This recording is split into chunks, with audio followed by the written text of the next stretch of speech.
வணக்கம், அனைவருக்கும் வணக்கம். நான் வழக்கறிஞர் பார்த்தசாரதி, சென்னை உயர்நீதிமன்றத்தில் பேசுகிறேன்.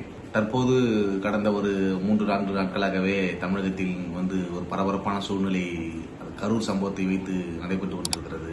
கரூர் என்றாலே நேற்றுக்கு அதனை தொடர்ந்து 41 உயிர்கள் பலியான நிலையில் அந்த சம்பவத்திற்கு தொடர்புடைய, அதாவது அந்த கூட்டத்திற்கு தலைமை தாங்கிய தாவேகா தலைவர் விஜய் அவர்கள் பாத்தீங்கன்னா கரூருக்கு செல்லவில்லை, உயிரிழந்த குடும்பங்களை சந்திக்கவில்லை, மருத்துவமனையில் அனுமதிக்கப்பட்ட நபர்களை சந்திக்கவில்லை, அவர்களுக்கு ஆறுதல் கூறவில்லை என்று ஒரு சில அரசியல் கட்சிகள் தொடர்ந்து அவர் மீது அவதூறு பரப்பி வந்த நிலையில் நேற்றுக்கு தாவேகா தலைவர் விஜய் அவர்கள் ஒரு வீடியோ வெளியிட்டிருந்தார். அதில் 3 முக்கியமான ஒரு விஷயங்களை அவர் குறிப்பிட்டிருந்தார். ஒன்று, அன்று கரூரில் நடந்த சம்பவத்திற்கு அவர் வருத்தம் தெரிவித்தார். ஒன்று.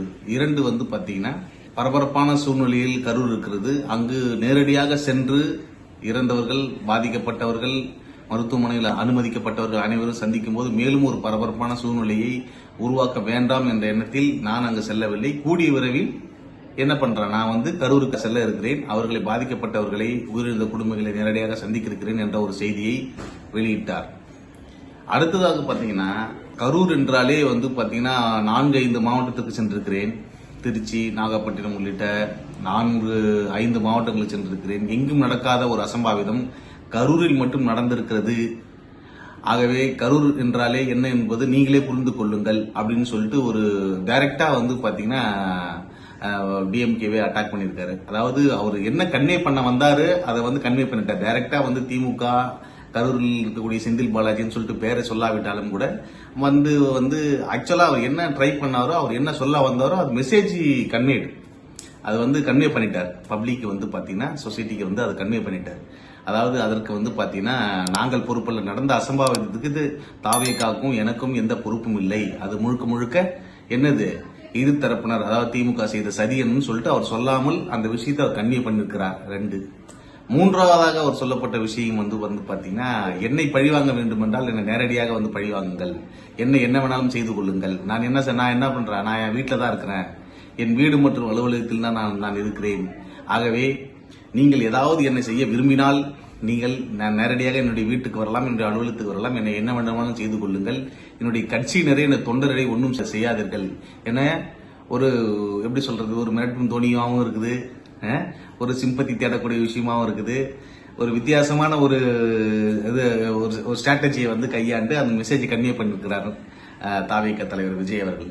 ஆகவே இதிலிருந்து அவர் பாத்தீங்கன்னா நடந்த சம்பவம், அந்த சம்பவத்திலிருந்து கடந்த 3 நாட்களாக சமூக வலைதளங்கள், ஊடகங்கள் உள்ளிட்ட அரசியல் கட்சிகள் எல்லாமே என்ன சொல்றாங்கன்னா, நடிகர் விஜய், தாவேகா தலைவர் விஜயோட அரசியல் பயணம் இதோடு முடிவடைந்து விட்டது, அவருக்கு பொலிட்டிக்கல் ஃபியூச்சர், அவருக்கும் சரி அவர் சார்ந்த கட்சிக்கும் சரி அந்த பொலிட்டிக்கல் ஃபியூச்சர் என்பது இல்லை, அது அடியோடு முற்றிலும் என்ன ஆயிடுச்சு, சரிந்து விட்டது, காலியாகி விட்டது என பார்த்தோன்னா பல்வேறு தரப்பினர் கூறி வந்த நிலையில் அவர் அவருக்கு அரசியல் தெரியாது. அவர் தொடர்ந்து பாத்தீங்கன்னா அவர் மீது வைக்கக்கூடிய விமர்சனம் என்ன, பத்திரிகையாளர்களை சந்திக்கிறது இல்ல, அவருக்கு அரசியல் தெரியாது, அவர் பாத்தீங்கன்னா என்னது முழுக்க முழுக்க நடிகர், அவர் மீது அவரை பின்தொடர்ந்து வரக்கூடிய நபர்கள் அனைவரும் என்னவா இருக்கிறாங்க, வெறும் ரசிகர் கூட்டமாக தான் இருக்கிறது, அவருக்கு அரசியல் என்பது அரசியலுடைய அரிச்சோடியே நடிகர் விஜய்க்கு தெரியாது என தொடர்ந்து அவர் மீது வைக்கப்பட்ட விமர்சனங்களுக்கு ஒரே ஒரு வீடியோ வாயிலாக அவர் என்ன பண்ணிருக்காரு, முற்றுப்புள்ளி வைத்திருக்கிறார் என்னதான் நம்ம என்ன பண்ணணும் கருதணும்.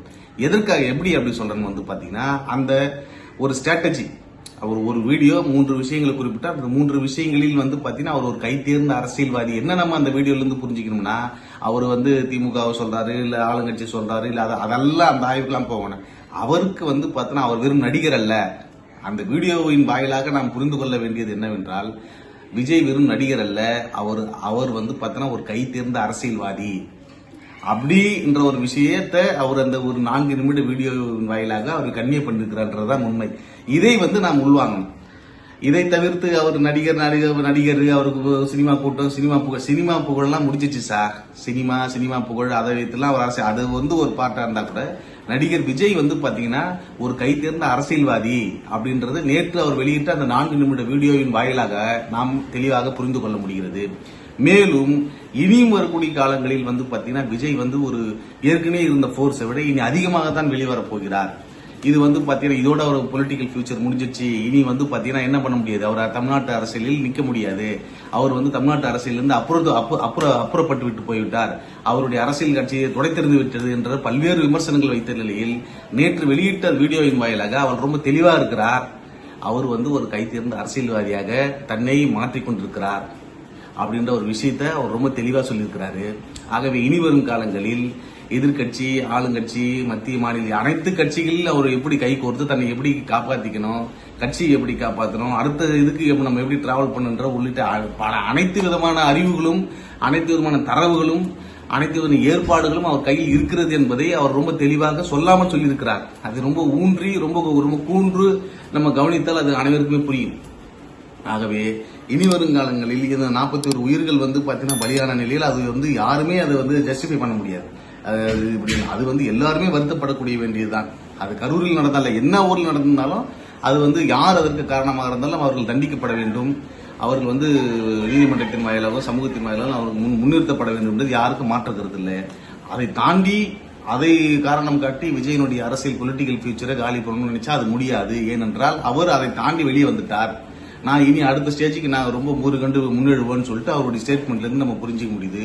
சோ இன்னும் ஓரிரு வாரங்களில் வந்து பாத்தீங்கன்னா அவருடைய என்னது மக்கள் சந்திப்பு கூட்டங்கள் வந்து தொடரும். அவர் இன்னும் தீவிர அரசியல் ஈடுபடுவார் என்பதை நாம் புரிந்து கொள்வோம். நன்றி, வணக்கம்.